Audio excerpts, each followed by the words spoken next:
அம்மாவிற்கு என் அன்பை சமர்ப்பிக்கின்றேன். பாரத மாதானா என்ன அப்படின்னா, பாரத மாதான்னு உலகத்தில் உருவாக்குனது எதுக்குன்றது இன்னும் யாருக்குமே தெரியாது. ஆனால் ஓம் என்ற பிராணத்தில் தான் அந்த நீதி தேவதை, நீதி தேவதைனா ஒரு வெள்ளை புடவை கட்டிக்கிட்டு நீதி தேவதையாக வரவனா அந்த ஓம் என்ற பிராணமே அந்த அம்மா தான் உருவாக்குனாங்க. அதுக்கு பேர் தான் பாரத மாதான்னு வைத்தாங்க. ரெண்டாவது, ஏன் அந்த அம்மாவுக்கு கண்ணை கட்டியிருக்கிறாங்க கருப்பு துணியில் அப்படின்னு சொன்னால், இந்த உலகத்தில் நீதி சத்தியத்தையும் பேசணும், தர்மத்தோடு வாழணும். ஜட்ஜின்றவன் கடவுளுக்கு சமமானவர். அந்த தீர்ப்பில் தான் இந்த உலகமே இயங்கணும் அப்படின்றதுக்காக அந்த அந்த நீதி தேவதை ஓம் என்ற பிராணமே பாரத மாதான்னு அந்த இடத்துல வச்சுருக்கணும். ஆனால் பாரத மாதா வச்சா இந்த உலகத்தில் சட்டப்படி தப்பு பண்ணியிருக்க முடியாது. ஆனால் பாரத மாதா வைக்காத ஒரு நீதி தேவதையாக அது வெள்ளை துணி கட்டி வைக்கிறான் பாரத மாதாவை. ஆனால் பாரத மாதா தான் ஓம் என்ற பிராணமே அந்த நீதி தேவதை தான். அந்த கண்ணை கட்டுறது எதுக்குன்னு கேட்டிங்கன்னா, தப்பு செய்தால் ஒரு மனிதர் தவறு செய்தால் அந்த ரெண்டு கண்ணையும் நோண்டி இருட்டு அறையாக ஆக்கி விடுவாள் இந்த தாய். தப்பு சொல்கிற நீதிபதிக்கே ரெண்டு கண்ணை நோண்டிடுவா. அவங்க குடும்பத்தையே ஏழு ஏழு தலைமுறை குடும்பமாக இருந்தால் கூட அந்த குடும்பத்தையே அவள் சித்திரவேதை செய்வாள். அவ்வளோ பெரிய கொடூரமான ஒரு நிலை தான் சட்டம். இந்தியா கலாச்சார சட்டமே, தமிழ்நாடு கலாச்சார சட்டம், இந்தியா கலாச்சார சட்டமே. அவ்வளோ ஒரு கொடூரமான மன்னன் ஆட்சி பண்ண நாடு தான் நம்ம நாடு. அந்த நாட்டில் தான் இவ்வளோ பெரிய தவறு நடக்குதுன்னா இது சட்டம் தான் இதுக்கு பதில் சொல்லுமா தவிர ஒரு மனிதனால் யாராலையுமே இந்த நாட்டை காப்பாற்றவே முடியாது. ஒன்றே ஒன்று சொல்கிறேன், நல்ல சக்தி பெற்றவன், நல்ல இந்த உலகத்தில் சக்தி பெற்றவன் எவனா ஒருத்தன் இருந்தால், ராவணன் ஒருத்தன் சக்தி பெற்றவன், அவன் என்ன பண்ணான், அந்த உலகத்தையே அவன் அழிக்கிறதுக்கு காரணமாயிட்டான். அதே மாதிரி தான் நம்ம தமிழ்நாட்டில் இந்தியாவில் ரெண்டே பேர் இவ்வளோ பெரிய உலகத்தை அழிக்கிறதுக்கே, நம்ம இந்தியாவை அழிக்கிறதுக்கு, உலக நாடு அழிக்கிறதுக்கு காரணமே ரெண்டு பேர் தான். இந்த ரெண்டு பேரை நம்ம எப்படி காப்பாற்ற போகிறோம்? அவங்களுடைய பேரையும் நான் ஓப்பன் பண்ணலை, அது நல்லா இருக்காது. அதனால் ஓப்பன் பண்ணாமல் சொல்கிறேன். இந்த உலகம் அழிகிறதுக்கே ரெண்டு பேர் தான். இதில் ஆணித்தரமான உண்மை. இதை யாராலுமே ஒன்றுமே பண்ண முடியல இந்த உலகத்தில் அப்படின்றதான் மெசேஜ். ரெண்டாவது இன்னொன்று என்ன சொல்ல வரேன்னா, கடவுள்கிட்ட போகிறாரு ஒருத்தர், ரொம்ப அறிவாளி, ரொம்ப ரொம்ப புத்திசாலி, கோடீஸ்வரர், செல்வந்திரன், இறந்துட்டார். இறந்துட்டு உடனே கடவுள்கிட்ட போய் கேட்குறாரு, நான் இறந்துட்டேன், கோடி கோடியாக பணம் சேர்த்து நல்ல அறிவாளி, நல்ல திறமைசாலி, நான் எனக்கு பேரும் புகழும் வாங்கிட்டேன், எல்லாத்தையும் சேர்த்து வச்சுட்டேன் உலகத்தில், இனிமேல் அடுத்த வேலை என்னன்னு கடவுள்கிட்ட கேட்குறாரு. அது கடவுள் சொல்கிறாரு, உலகத்தில் ஒரு மனிதன் என்பவன் எதுக்காக இந்த உலகம் ஓய்வதற்காக, நல்லது கெட்டது செய்வதற்காகனா இந்த உலகத்தில் நம்மளை படைக்கிறாங்க. ஒரு அம்மா, அந்த நீதி தேவதை தான் நம்மளை படைக்கிறா. கடவுள் சொல்கிறார், நீதி தேவதை நம்மளை படைக்கிறா. ஆனால் நீ இவ்வளோ பெரிய சொத்து, இவ்வளோ பெரிய புகழாரம் எல்லாத்தையும் நீ வாங்கி வச்சிருக்கிற நாட்டில், ஆனால் இதை சட்டப்படி நீ தர்மத்தோடு நீ வாங்கியிருக்க முடியாது. ஏன்னா உழைச்சி ஒரு மனிதனால் இவ்வளோ பெரிய புகழாரத்தை அடைய முடியாது. ஆனால் இந்த நாட்டிலே கால்வாசி நீ வாங்கி ஆண்டு கொண்டு இருக்கிற, உனக்கு ஒரு பெரிய குடும்பமே இருக்குது இந்த உலகத்தில் அப்படின்னு சொன்னால், இது அந்த அம்மா உனக்கு கொடுத்தாங்க. ஒரு வேலை உன்னை ஒரு கெட்டவனை ஆக்கி இந்த நாட்டில் ஆட்சி பண்ணுறாங்க. உனக்கு அறிவு கொடுத்தாங்க, திறமை கொடுத்தாங்க, உண்ணாமலே ஒரு அறிவாளி உலகத்தில் யாருமே இல்லை முடியாத புகாரத்தை கொடுத்தாங்க. ஆனால் பின்னாடி திருடன்ற ஒரு பட்டத்தை உனக்கு கொடுத்துட்டாங்க. யாருக்குமே தெரியல. உனக்கு பயங்கரமான உனக்கு ஒரு பட்டம். அந்த பட்டம் திருடுன்ற ஒரு பட்டம். அந்த திருடுன்ற பட்டம் என்ன ஆயிடுச்சுன்னா, உன் உடம்புல அந்த பென்ட்ரைவ் மாரியா உள்ள தலையில் ஏறிடுறாங்க. திருடி தான் ஆகணும், வேறு வழி கிடையாது, நீ அதுலேருந்து தப்பியே அந்த வேலையை நீ செய்த, கரெக்டாக திருடுன, பயங்கரமாக கொள்ளை அடிச்ச, என்னென்ன பண்ணமோ நீ அவ்வளோயும் பண்ண. ஆனால் அதெல்லாம் அந்த அம்மா பண்ண வச்சாங்க, நீ பண்ணிட்ட. ஆனால் சட்டப்படி என்னன்னு கேட்டீங்கன்னா, அந்த சொத்தையெல்லாம் நீ அழிச்சிடணும். இதுதான் உன்னுடைய வேலை இனிமேல், இதுக்கு வேறு வழியே இல்லையா அப்படின்னு கேட்குறாரு. அப்போனா அது கடவுள் சொல்கிறாரு, உன்னுடைய வாரிசிலே தெரிய நாட்டை ஆடுறதுக்கு உன்னுடைய மகனை நான் உருவாக்கிறேன், அவனே அறிவாளி ஆக்கி, அவனே திறமைசாலி ஆக்கிடுறேன், ஆக்கி இந்த நாட்டை ஆள விட்றான். அவனும் உண்ணாமரியா அவன் குற்றம் செய்வான், அவனை காப்பாற்றுறனா நீ என்ன பண்ணணும் அப்படின்னு கடவுள் கேட்குறார். கடவுள்கிட்ட அவன் கேட்குறான், என் பிள்ளையை காப்பாற்ற, என் சொத்து காப்பா என்ன பண்ணணும்? அப்போ அந்த அம்மா இன்னொரு இந்த உலகத்தை அழிக்க மாட்டாங்க, உடம்பு இல்லை, உணவு கிடையாது. அப்போ இந்த உலகத்தை அழிக்காமல் இருக்கிறது தான் அந்த அம்மாவுடைய வேலை. அந்த அம்மாவே ஒரு மனிதாவதாரமாக இந்த மண்ணில் பிறந்திருப்பாங்க. அவங்கக்கிட்ட நீ போய் பேசி, ஆத்மா நேராக நீ மனுஷங்கிட்ட சாமி பேசுதுன்னு சொல்கிறாங்க எல்லா கோயில்லையும். அப்போ நீ ஏன் போய் அவர்கிட்ட பேசி உன் சொத்தையும் உன் புள்ளையும் நீ காப்பாற்றிக்கோ. இது வந்து உனக்கு 2 சான்ஸ் குடுக்குறாங்க. என்னன்னா, ஒரு மனுஷன் தவறு பண்றதுக்கு 2 வாட்டி பர்மிஷன் உண்டு.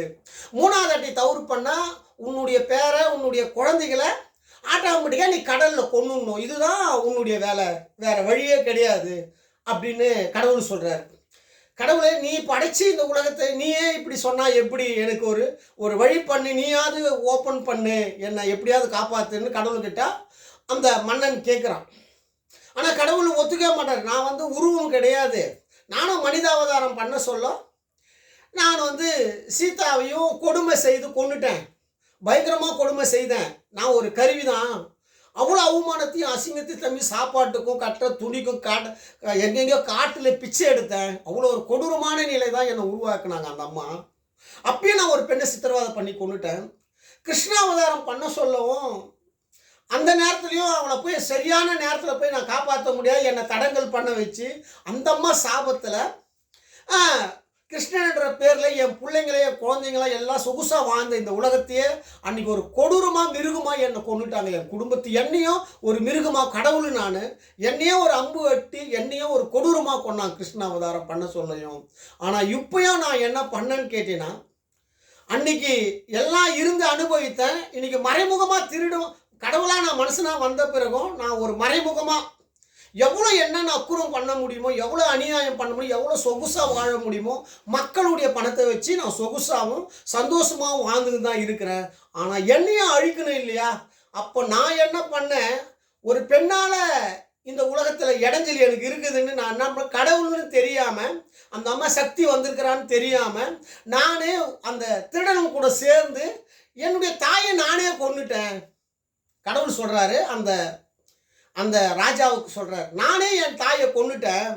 அதனால் நானே வந்து என்னுடைய கூட இருக்கிற எல்லாரையும் நான் இழந்துட்டேன். இந்த உலகத்தில் எவ்வளோ பேர் செத்து போயிட்டாங்க என் கூட இருக்கிற நண்பரெல்லாம். ஆனால் ஒரு பக்கம் பயம் எனக்கு இருக்குது.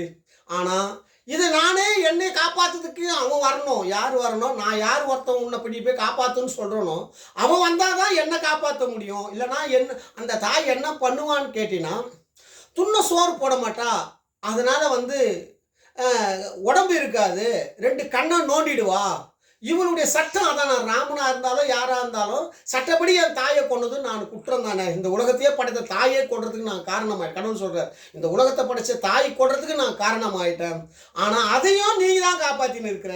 மறைமுகமாக உன் மகன் மூலிமா என்னை காப்பாற்றின்னு இருக்கிறான். ஆனால் இது எங்கே போய் முடியணும்னு தெரியல.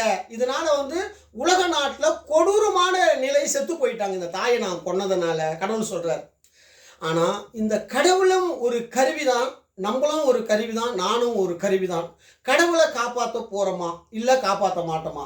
கடவுளை நிச்சயமாக நான் கடவுள்னு சொன்னேன், ஆனால் நீ என்னை வெளியே காமிக்க மாட்ட அப்படின்னு நீ சொல்கிற. என்னை வெளியே நீ காமிக்க தேவையில்ல.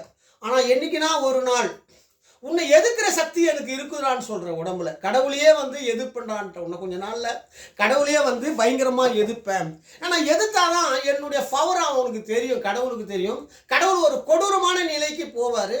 அப்போ தான் நான் வெளியே வர முடியுமா தவிர கடவுள் என்னை வெளியே காமிக்க முடியாது. ஏன்னா சட்டம் வந்து ஒருத்தர் வந்து ஒரு நாட்டில் வந்து ஆள்றான்னு சொன்னால், சிவபெருமானே இந்த நிலைமைக்கு தான் வந்தார். சிவபெருமான் சக்தி சொல்கிறாங்க கேட்கல, அவனை பெணம் தின்ன வைத்த பிறகுதான் சிவபெருமானே கேட்டார். அதுமாரி நிலைமை தான் என் சக்தி இந்த ஊரில் பண்ண போகிறாள் என்றதான் ஒரு அதிசயமான ஒரு விஷயம். நான் சொன்னேன், நியாயமாக சொன்னேன், நேர்மையாக சொன்னேன், நீ என்னை கேட்கல. ஆனால் 2026க்கு மேலே உனக்கு ஒரு பயங்கரமான ஒரு கொடூரமான செயல் வருண்டான்னு சொல்லிட்டேன். இதில் வந்து மாற்றமே இருக்காதுடான்னு சொல்லிட்டேன்.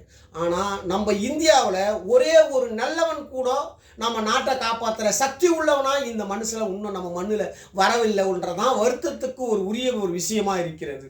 இந்தியாவிலேயே உலகத்திலேயே நீங்கள் எல்லாரையும் எடுத்துங்க, அமித்ஷா எடுத்துங்க, பெரிய பெரிய தலைவர்கள் எடுத்துங்க, திருடன் பின்னாடி, திருடனா ஒரு மோசமான சாமியார் பெண் குற்றம் பண்ணுறவன் பின்னாடி தான் அவனுக்கு ஒரு கையாளாக வாழ்ந்து கொண்டிருக்கிறான் மத்திய அரசாங்கமே. ஒரு கொடூரமான செயல் இந்த நாட்டிலேயே நடக்கக்கூடாத ஒரு சம்பவம். நான் ஒன்று கேட்குறேன், 2018 உன்னை நான் கடவுள்னு சொல்கிறேன், ஏன் வீடியோவை நீ வெளியே காமிக்கல? என்ன ஏன் நீ வந்து எனக்கு ஆதரவு எனக்கு கொடுக்கல? அப்போனா நீ எவ்வளோ ஒரு மோசமான நிலைமைக்கு நம்ம நாடு போய் கொண்டு இந்த அழிவு தான் இந்த உலக நாட்டில் நம்ம பார்க்குறோம். அமெரிக்காலாம் வெளிநாட்டிலலாம் அப்படியே ஒரு கொடூரமான நிலை நமக்கு வரும். இதில் வந்து 2026க்கு மேலே நம்ம ஒரு கொடூரமான நிலை வரும். 2048 வந்து நம்ம டெல்லிக்கு தமிழ்நாட்டுக்கு வந்து ஒரு பயங்கரமான அழிவே இருக்குன்னா இந்த என்னன்னு சொல்ல வரேன்னா நம்ம சட்டசபையே மெட்ராஸில் இருக்காதுடான்ட்டு. சட்டசபையே நம்ம மெட்ராஸில் 48 இருக்காது 2048 அதே மாதிரியா டெல்லியும் இருக்காதுடான்ட்டு. 2048 டெல்லி இருக்காது. டெல்லியும் நம்ம ஒரு இடத்துக்கு மாற்றும். இந்த உலகத்தை யாராலையுமே அழிக்க முடியாதுடான்ட்டு. எவன் தப்பு செய்கிறானோ அவன் அந்த மண்ணிலே மடிந்து விடுவான்டான்ட்டு. இது இந்தியா கலாச்சாரம் காஞ்சி வெள்ளைக்காரனுக்கு சொல்லப்பட்ட ஒரு ரகசியம். மீண்டும் இதை நான் சொல்கிறேன். ஏன்னா எனக்கு ஒன்றுமே தெரியாதுன்னு சொல்லிட்டேன். எனக்கு படிக்க தெரியாது, எதுவுமே தெரியாது. நான் இந்த ஒரு ட்ரெஸ்ஸை போட்டு இன்னொரு விடுதலை புலி இந்த மண்ணில் பிறந்து விட்டான் என்று தமிழ்நாட்டில் எல்லா பத்திரிகையிலையும் சொல்லிவிட்டான் பயனெடுமாறன். இன்னொரு பிரபாகரன் வந்துட்டான்டா நம்ம நாட்டுக்குள்ளே, நம்மளெல்லாம் காப்பாற்றணும். இதை நான் பண்ணி தான் ஆகணுமா தவிர வேறு வழியே கிடையாதுடான்ட்டேன்.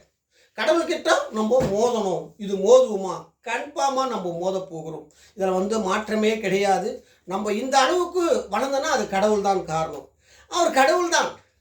ஆனால் அவருக்கும் அந்த புகழாரத்தை நம்ம கொடுக்கணும். தப்பு ஒரு பக்கம் பண்ணாலும் ஒரு பக்கம் நல்லது. அவரை காப்பாற்றியதுக்கு அவர் வேறு வழி செய்கிறார். அவரை காப்பாற்றிக்கணும், அவர் மக்களை காப்பாற்றிக்கணும். வேறு வெள்ளைக்காரங்கிட்ட தான் சொல்கிறான். காந்தி சொல்கிறாரு, என்னை நீ ஒன்றுமே பண்ண முடியாதுடா இந்த உலகத்தில். நீ என்னை சுட்டுட்டா கூட உனக்கு துண்ண சோறு இருக்காது, இந்த உடம்பு இருக்காது. இதுக்கு முன்ன 1969க்கு முன்ன 1869க்கு முன்ன வெள்ளைக்காரனுடைய நிலைமையை சொல்கிறார். எவ்வளோ ஒரு கொடூரமான நிலை பாடுறா உன்னுடைய நாட்டுக்குள்ளன்னு சொல்கிறார். ஏன் இங்கே வந்த பிறதானே நீ சுபட்சமாக இருக்கிறடான்னு சொல்கிறார். வெள்ளைக்காரன் காந்தி சொல்கிறாரு, இந்த நாட்டுக்கு நீ இந்தியாவுள்ள காலை வச்ச பிறகுதான் நீ சுபட்சமாக இருந்தடான்னு சொல்கிறார். இல்லைனா நீ வந்து ஒரு கொடூரமான துண்ண சோறே இருக்காதடா உன் நாட்டில்னு சொல்கிறார். உன் நாடு வந்து சுருகாடாக மாறுண்டான்னு சொல்கிறார் காந்தி வெள்ளைக்காரனுக்கு. இது வந்து சாதாரண நாடு இல்லைடான்னு சொல்கிறார். அதே தான் நானும் சொல்கிறேன். நான் 2016 உங்கள் உலகத்தையே காப்பாற்றி கொண்டு இருக்கிறேன்டான்றேன். உலகத்தையே காப்பாற்றி கொண்டு இருக்கிறேன், இந்தியாவை காப்பாற்றி கொண்டு இருக்கிறேன்டான்றேன். யாராலனா என்னாலடான்றேன். நான் போய்விட்டால் எங்கெங்க நீ எப்படியெல்லாம் உங்கள் அப்பா உங்கள் அம்மா உங்களோட தாத்தா பிள்ளைகள் எல்லாம் எவ்வளோ ஒரு கொடூரமான நிலைக்கு போயிடுவாங்க. கிருஷ்ணர் காலத்தில் கிருஷ்ணனுக்கே கொடுக்கப்பட்டதுதான் இந்த நீதி தேவதன்னு சொல்கிறேன். நீதித்தையும் சத்தியத்தையும் அழிப்பவன் இந்த மண்ணில் வாழ்ந்ததா சரித்திரமே கிடையாதுடான்னு சொல்லிட்டேன். இன்றைய சட்டம் நாளைய மாற்றம். அம்மா ஒன்று சொன்னாங்க. என்ன சொன்னாங்கன்னா, குஜராத்தில் சேர்ந்த மோடி சிறந்த நிர்வாகியா, தமிழ்நாட்டில் இந்த பெண்மணி சிறந்த நிர்வாகியா? ஏன் சொன்னாங்கன்னா, நான் சாக மாட்டேன், சட்டத்தை கொண்டு வருவேன்டா இந்த உலகத்தில், அழிய மாட்டேன்டா நான் என்று பிரதமருக்கு சொன்னான். உயிரோடு இருக்க சொல்லவே இந்த வசனத்தை சொன்னது அம்மா. அம்மா சாக போயிட்டாங்க, அம்மா செத்து விட்டார்கள் என்பது ஒரு நாளும் நினைக்காதீங்க. யாரையும் யாராலையும் ஆத்மாவை கொல்ல முடியாது இந்த உலகத்தில்.